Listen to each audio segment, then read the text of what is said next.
ಸತ್ಯ ಹರಿಶ್ಚಂದ್ರ ನಾಟಕ ಮಾಡಿದ್ರು. ನಾಟಕದೊಳಗೆ ಆಕಸ್ಮಿಕವಾಗಿ ತಾರಾವತಿಯ ಪಾತ್ರವನ್ನು ಮಾಡಿದರು. ಆ ಪಾತ್ರದಲ್ಲಿ ಪರಕಾಯ ಪ್ರವೇಶವನ್ನು ಮಾಡಿ ಇವರು ಸಂಗಮನಾಥರು ಅಥವಾ ಎಲ್ಲಿಂದಲೋ ಕರೆದುಕೊಂಡು ಬಂದಿರತಕ್ಕಂಥ ಹೆಣ್ಣುಮಗಳು ಅನ್ನುವಂಥ ಬೆರಗು ಜನರಲ್ಲಿ ಉಂಟಾಯಿತು.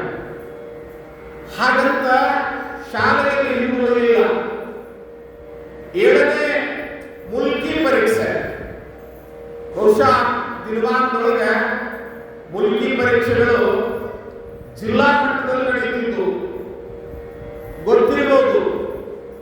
ಇಲ್ಲಿ ಮುಂದೆ ಕುಂತವರಿಗೆ ಒಬ್ಬ ಮಹಾತ್ಮರ ಹೆಸರು ಹೇಳಿಬಿಟ್ರೆ ರೋಗಗಳಲ್ಲಿ ಭಕ್ತಿ ಆವಿರ್ಭವಿಸುತ್ತದೆ ಇವರಿಗೆ. ಹಾನಗಲ್ಲದ ಗುರುಕುಮಾರೇಶ್ವರರು ಧಾರವಾಡ ಕೇಂದ್ರದೊಳಗೆ ಮುಲ್ಕಿ ಪರೀಕ್ಷೆ ಬರೀತಾರೆ. ಅವರು ಕಲಿಸಿರ್ತಕ್ಕಂಥ ಗುರುಗಳು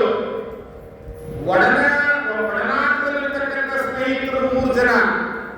ಇಡೀ ಊರು ಅಂದ್ಕೊಂಡಿರ್ತಾರೆ ಜಿಲ್ಲೆಗೆ ಮೊದಲನೇ ಸ್ಥಾನ ಇವ್ರದ ಬರ್ತದ.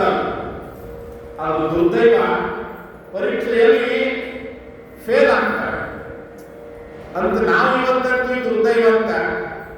ಒಂದು ವೇಳೆ ಆನಗಲ್ಲ ಗುರುಕುಮಾರ ತಂದೆ ಅವತ್ತು ಮುಲ್ಕಿ ಪರೀಕ್ಷೆಯಲ್ಲಿ ಪಾಸ್ ಆಗಿದ್ರ ಯಾವುದೋ ಶಾಲೆಗೆ ಮಾಸ್ತರ್ ಆಗಿ ಪಗಾರ ತಗೊಂಡು ನಿವೃತ್ತಿಯಾಗಿ ಹೋಗ್ಬಿಡ್ತಿದ್ರು.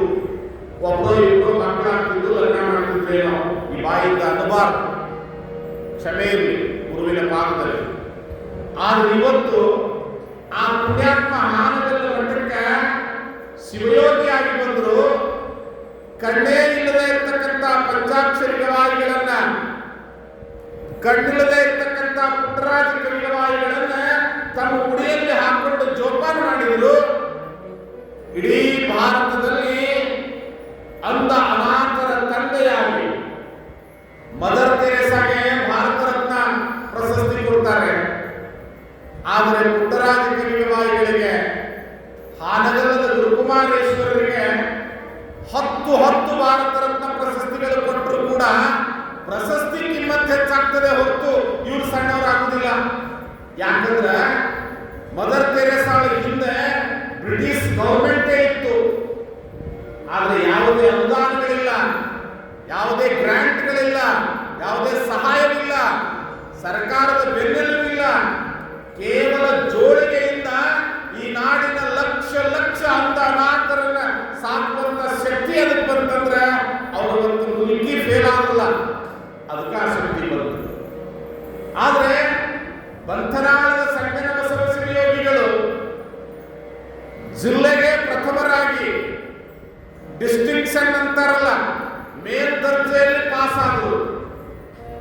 ಅವರ ಪೂರ್ವಾಶ್ರಮದ ದೊಡ್ಡಪ್ಪನಾಗಿರ್ತಕ್ಕಂಥ ಯರನಾಳ ಶ್ರೀಮಠದ ವಿರಕ್ತ ಮಠಾಧೀಶರಾಗಿರ್ತಕ್ಕಂಥ ಲಿಂಗೈಕ್ಯ ಶ್ರೀಮನ್ ನಿರಂಜನ ಪ್ರಣವ ಸ್ವರೂಪಿ ಪಂಪಾಪತಿ ಶಿವಯೋಗಿಗಳಿಗೆ ಸುದ್ದಿ ಗೊತ್ತಾಗ್ತದ. ನಮ್ಮ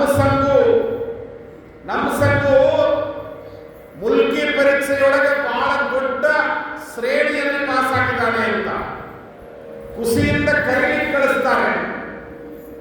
ಸಂಗಮನಾಥ ಬಂದು 2 ಕರಗಳನ್ನು ಮುಗಿದು ಗುರುಪಾದದಲ್ಲಿ ಸಾಷ್ಟಾಂಗ ನಮಸ್ಕಾರಗಳನ್ನು ಹಾಕಿ ನೆಲದ ಮೇಲೆ ಕೂಡ್ತಾರೆ.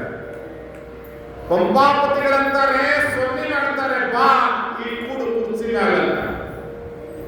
ಅವ್ರು ಹೇಳ್ತಾರೆ, ತಂದೆ ನೀನು, ತಾಯಿ ನೀನು, ಬಂಧು ನೀನು, ನಿನಗಿಂತೂ ದೊಡ್ಡವರು ಯಾರದಾರ? ನಿನ್ನ ಸರಿಸಮಾನವಾಗಿ ನಾನು ಕೊಡೋದ ಇಲ್ಲ, ನಿನ್ನ ಪಾದ ಸೇವೆಯನ್ನು ಮಾಡ್ತೇನೆ ಅಂತ ಹೇಳಿ ಗುರುಗಳ ಪಾದಕ್ಕೆ ಸೇವಾಮರಿಗಳಿಂದ ಎಣ್ಣೆ ಇಸ್ಕೊಂಡು ಅವ್ರ ಪಾದಕ್ಕೆ ಎಣ್ಣೆ ಹಚ್ತಾರೆ. ಭೇಟಿಯಾದ ಮೊದಲ ಸಂದರ್ಭದಲ್ಲಿಯೇ ಗುರು ಸೇವೆಯನ್ನು ಮಾಡ್ತಾರೆ. ಗುರುಗಳಿಗೆ ಮೊದಲೇ ಒಂದು ಕರಳು, ಜನ್ಮಾಂತರದ ಸಂಬಂಧದ ಕರಳು. ಅದರಲ್ಲೂ ಮಹಾನ್ ಪಂಡಿತ, ಜಾಣ, ಅಮರಕೋಶವನ್ನೇ ಓದಿ ಮುಗಿಸಿರ್ತಕ್ಕಂಥ ಮಹಾಜಾಣ. ಕೇವಲ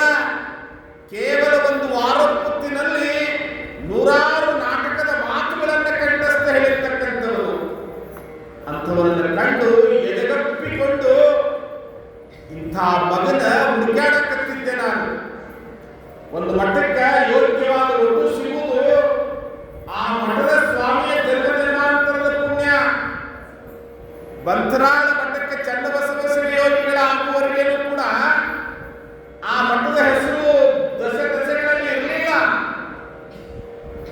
ಸಿದ್ದಪ್ಪ ಮಹಾರಾಜರಿಗೆ ಹೇಳಿದರು, ನಾನು ಲಿಂಗೈಕ್ಯನಾದ ನಂತರ ಈ ಮಠವನ್ನು ಬೆಳೆಸುವಂತಹ ಬಾಣ ತೇಜ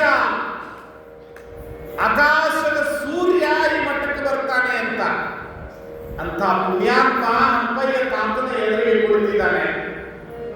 ನೀನು ನನ್ನ ಸೇವೆಗೆ ಇರ್ತೀಯ ಅಂತ ಕೇಳಿದ್ರೆ ಅದು ನನ್ನ ಸೌಭಾಗ್ಯ.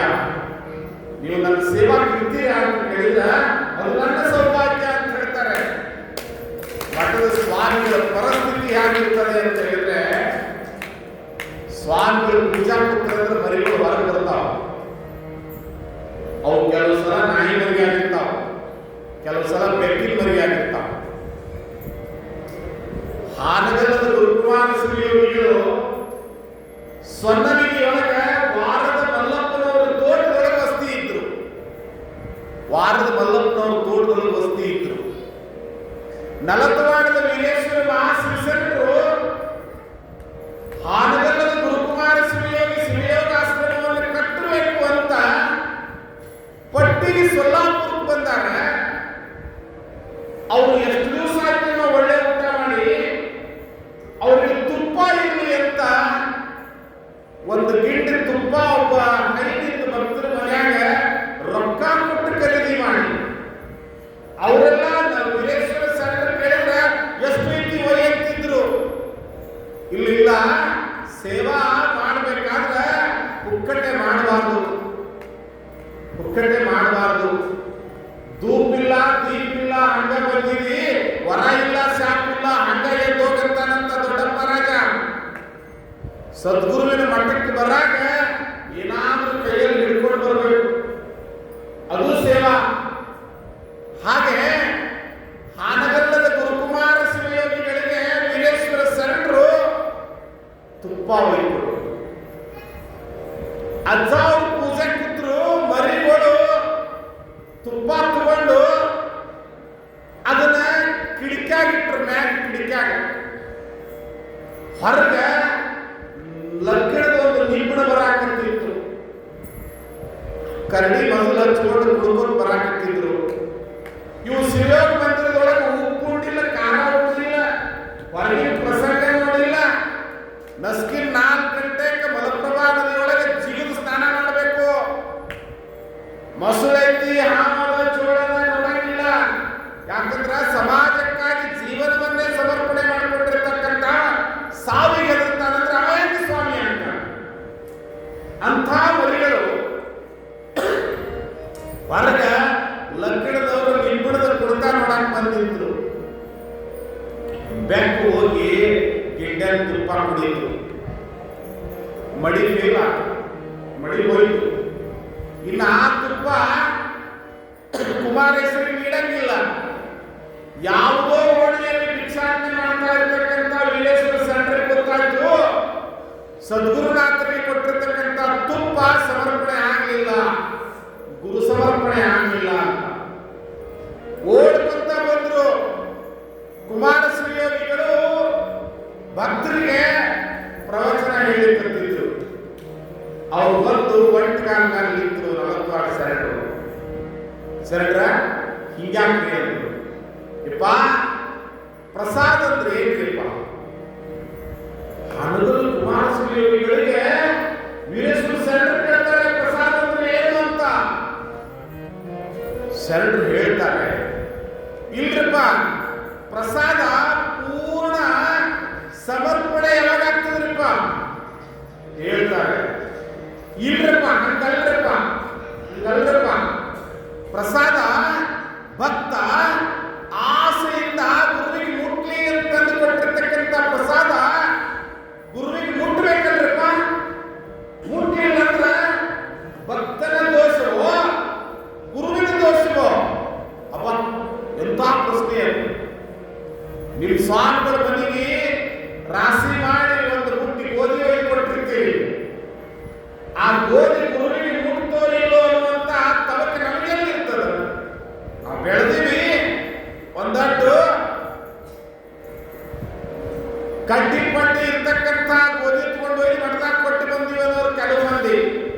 ಸ್ವಚ್ಛ ಮಡಿಲಿಂದ ಹಸಿರು ಮಾಡಿ ಮುತ್ಯಾರಿಗೆ ಮುಟ್ಲಕ್ಕೆ ಕೊಡುವಂತ ಕೆಲವು ಮಂದಿ ಈ ರೀತಿಯ ಪ್ರಶ್ನೆಗಳನ್ನು ಕೇಳಿದಾಗ ಕುಮಾರ ಶ್ರೀಯೋಗಿಗಳ ಹೃದಯ ನಡಿ ಹೋಗ್ತದ.